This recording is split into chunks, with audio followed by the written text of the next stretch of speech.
have All game video. I can Good work on enough, fixing right? the other stuff. All right, what is your name? I'm Alex Parado. Okay, and what is this? This is Tower of Dreams. It's a vertical platforming roguelike. So it's a game where you play as a cute little knight, and you can slash your sword and bounce off things and try to ascend to the top of the tower where all of your dreams will come true. That's a big promise. Yeah, it really is. You gotta work your way up there to see if that promise is really true. Okay, hit that start button. Let's do it. Let's check it out. So yeah, I'm going to start us off with the tutorial. Oh, it looks like the game's running in slow motion. That's all good. We can still make this work. Why are we running in slow motion? I don't know. Okay. This happened one time at Rock Game Dev Club too. I can still show it off though. Here, honestly, if it's going to be this slow, I'm going to skip the tutorial, and then so I can show off some more of the... I can show off some of the more interesting features of the game. So anyway, this is the hub area where you just kind of, can take a breather between runs up the tower. So right here, this is the titular tower. So we can go through these doors. And the game has 3 levels in the tower right now. Which one we're going to get is random. Okay, so we got the bumper switch level. Okay. So this level has a cool mechanic where every time you slash your sword, it turns the bumpers there on and off. So you gotta this level is almost a bit of a puzzle platformer. You kind of have to plan around it. So we also got lucky because there's an orange pipe right there. So we can get an item, which is really cool. Is this procedurally generated? Partially. It's a bit of a compromise. So each level is handcrafted, but the order you play them in, the side areas such as this one, and where the side areas spawn are all random. And eventually there will be enough levels where each run will be totally different. Right now, because you have to beat 3 levels to beat the game, and there's 3 levels in the game, you're going to see the same ones in a different order every time. But eventually there will be like 8 different ones you can get. So that makes it a lot more fun. So we got the Rage Cola. This is one of my personal favorite items. You left some diamonds behind. Oh, the diamonds don't do anything. I know it's a little unsatisfying, but yeah, there's also a bug right now where they respawn if you go back in the room, which is, once I actually add things to spend the diamonds on, it's not good because you can just infinitely farm them. So the item I have right now makes me do double damage on 1 heart, so I'm intentionally going to hurt myself here so I can show that off. Oh. Hopefully I can fall on spikes a little bit. This might take a second with the slowdown. Normally this would happen about 3 times as quickly.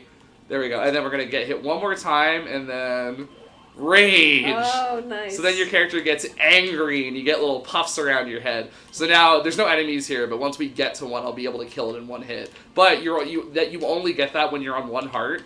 So it's kind of a risk-reward kind of deal. Because you're doing insane amounts of damage, but you're on the verge of death. So this part, so you kind of got to pre-plan it a little. So this one, you got to hit this, but that's going to turn off the purple one, so you have to do it twice. Then you go up here, wall jump like this, get there. Honestly, the slowdown makes this a lot easier, which for a demo is great. So this part, you got to really, because everything is going to switch on you, so you got to be very careful. Interesting. Yeah. There we go. Oh, no, I missed! Oh, no. So I'm on... Almost dead. Yeah, I gotta be really careful here. That's the issue. That's the danger of showing off the rage mechanic, is I gotta be careful not to die. There we go. Just take this nice and easy, 1 at a time. There we go. Last one, and there we go. Okay, this part's just kind of free. You just kind of get a nice, ooh, I'm going up the side. Whee! Okay, good. There's our first enemy. If we're lucky, he'll drop a heart when I kill him. But I can at least show off the fact that I can kill him in 1 hit. There we go. And he's dead. Usually they take 2 hits to kill, but because I'm in rage mode, oh my god, I almost, that was narrow. I almost missed that.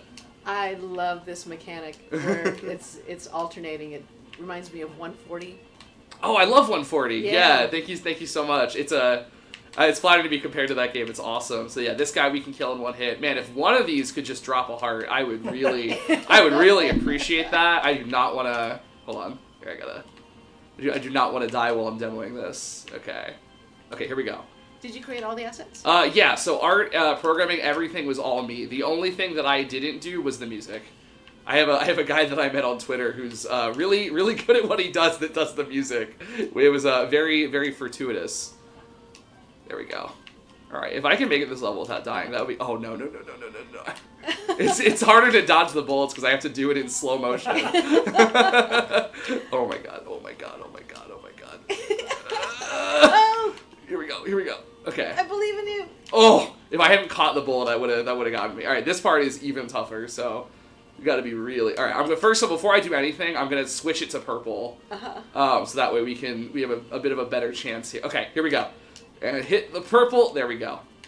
Oh no. No! No! So when you die, your character explodes into a gravestone, and then it'll reset. So hopefully we'll get there's a 2/3 chance we'll get a different level, so honestly, it doesn't make too much of a difference anyway. Okay, what was the impetus for this game? Well, I played Shovel Knight Dig last year, which was a sequel, a sort of sequel to one of my favorite games ever, and I didn't think it was very good, but I thought it was very interesting, right? Like I thought the idea of doing like a roguelike platformer sounded really fun, and I was just like, all right, well, and I really like the pogo mechanic in Hollow Knight where you slash your sword downwards and bounce off things. So I was like, okay, well, I really want to make a platforming roguelike, and I really want to make a game where you bounce off stuff. So I combined both of them, and then one of my other main goals for this game was to make it as accessible as possible, because I make a lot of games that are pretty hard, and I show them to like my girlfriend and my mom a lot, and they're, challenging, right? Yeah. So this whole game only uses one button. It's just left and right, and then you can jump with the A button, and then press it again for the sword slash, and that's it. And then you can get items that, use another button, but that's always optional. You never need to. So generally, I suck at any kind of platforming game, and yes, it was accessible for me. That's great. I'm so glad to hear that. It was really good. That's awesome. That's so great. Because, the game is still hard, don't get me wrong. It's very much supposed to be, a challenging experience. But, it's really important to me that anyone feels like they can overcome that challenge. Because, a lot of times, if you're not as experienced with games, the challenge is just making the controls work, right? Yeah. I want the challenge to be, oh, this is hard. Oh, I got a heart. Now they give us a heart. Great. I'm getting really lucky with the item spawns that we keep getting them right at the start of levels, so I can show off the items a little better. Mm-hmm. You got it. I can probably beat this in 5 minutes. Takes me about a minute and a half without the slowdowns. So sure. if it's a third is fast, I can probably. So let's see what we get. Oh, good. Okay, so this is an active item, which is why I get that little tutorial that's like, hey, use item. So now if I hold down the X button, actually this is gonna help us beat the level faster. I get a Mario style run.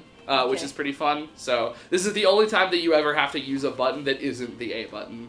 So you're talking about maybe having a system where the diamonds mean something and you can buy stuff with them? Yeah, so actually the next thing I'm going to add is a shop. So right now, all of the items spawn on the right side of the screen. So you'll get shop pipes, and then you'll go to a shopkeeper that's a witch or whatever, and then he'll sell you stuff, and you can spend the gems. And I'll give people the option of either buying health to restore yourself if you're getting low, which also will just help the game get a little easier. Because right now, just generally, it's harder than it's going to be because you have less chances to heal and less chances to... Oh, that's dicey. Ooh. Ooh, that was close. There we go. Yeah, the shoes make this a little nicer because it makes you run. Oh god, are we going to be able to... No, I can't thread that needle. That's fine, though. Having played this game, for those of you out in Twitchland, when it's at full speed, it's ridiculous. Thanks.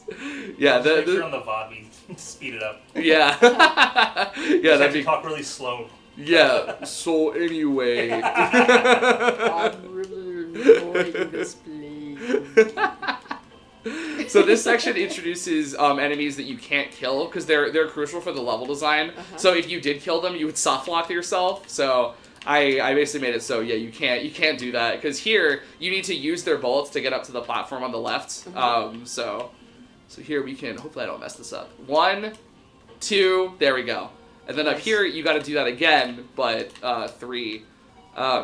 Yeah, for demo purposes, seeing this in slow-mo is pretty great. Yeah, honestly, it works out, right? It makes it easier for me, so it's easier to talk while playing, which is great. Assuming it's a little harder to judge the jump arcs sometimes, but there we go, perfect. Yeah, I think we're just barely going to be able to beat this level. This is probably the easiest level in the game, but not by a lot. It's pretty close. Here, so hopefully the speed... Actually, this part is a lot harder with the slowdown. just this specifically. Oh, no. Here we go. I've still got 2 hearts. We're doing A-okay. There we go. I'm going to hit you, and there we go.